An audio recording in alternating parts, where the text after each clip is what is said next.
ఆత్మవిశ్వాసం వచ్చింది. వాళ్ళ ఈ కాన్ఫిడెన్స్ లెవెల్స్ వాళ్ళలో తిరుగుబాటు ధోరణి పెంచింది చాలా చోట్ల.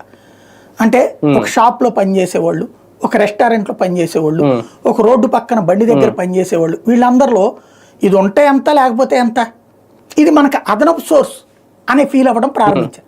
ఎందుకు? ఫిక్స్డ్ ఇన్కమ్ చేతికి వచ్చినప్పుడు సహజంగా పబ్లిక్లో ఉండేటటువంటి అంశం.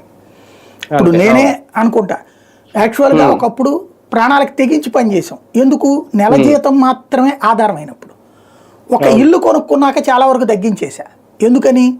ఇక నా 10,000 సంపాదించుకుంటే చాలదా, బతకలేమా అనేటటువంటి ఒక కాన్ఫిడెన్స్.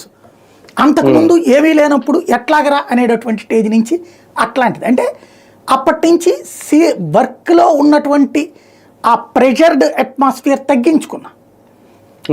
ఇట్లాగే ఎవడైనా ఆలోచిస్తాడు. అంటే పేదవాడు, శ్రమని నమ్ముకున్నటువంటి వాడు ఎవడైనా సరే రిస్క్ ఎంతవరకు తీసుకుంటాడు?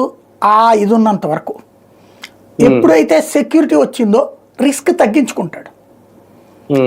అది బిగిన్ అయ్యేటప్పటికి బార్గెనింగ్ కెపాసిటీ పెరిగింది. బార్గెనింగ్ కెపాసిటీ నాకు ఎంత ఇస్తేనే చేస్తా అన్నటువంటి. ఈ బార్గెనింగ్ కెపాసిటీ పెరిగేటప్పటికి షాపుల వాళ్ళకి, ఈ వ్యాపారస్తులకు విపరీతమైన కోపం వచ్చింది. ఎందుకని? వాళ్ళు ఏమని కోరుకుంటారు? తమ దగ్గర పనిచేసే సిబ్బంది చెప్పు చేతల్లో ఉండాలని కోరుకుంటారు.